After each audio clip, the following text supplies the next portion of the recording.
Revoke o nabawi na ang conversion order na naging sanhi ng pagtayo ng isang Pogo Hub sa Porac sa lupa na dapat para sa magsasaka sa ilalim ng programa ng Agrarian Reform Department.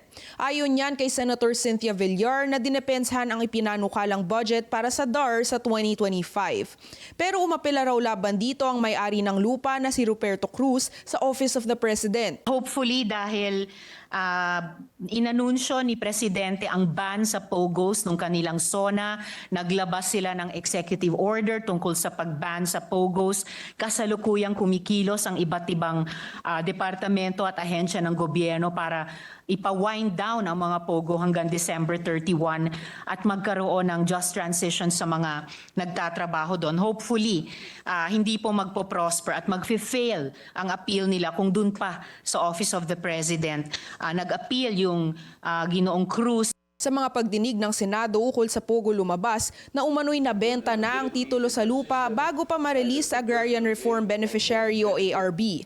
At ayon kay Senator Risa Ontiveros, napunta nga raw yan sa Pogo na may higit 40 villa. Kinwestiyon din ng senadora ang mga naging pagpapaliban sa pagbigay ng titulo sa mga benepisyaryo.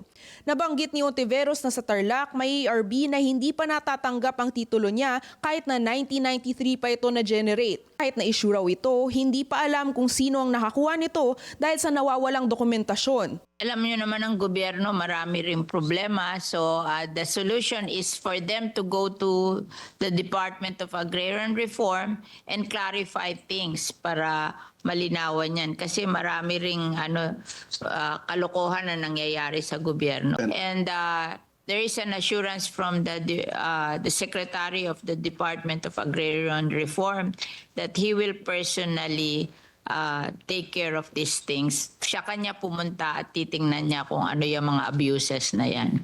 Mahigit 161,000 hektarya pa ang ipapamahagi sa mga benepisyaryo. Nakikita rin ng DAR na hindi lalagpas ng 3 taon at may bibigay na ang lahat ng ito. Ikinatuwa naman niya ni Ontiveros dahil malayo ito sa nakita niyang ulat na 47 taon pa ang kakailanganin para sa distribusyon ng lupa. Nasa higit 10 bilyong piso ang proposed 2025 budget ng DAR, mas mataas ng halos 25% kaysa sa pondo nito ngayong taon. Para sa Agenda, Agatha Gregorio, BNC.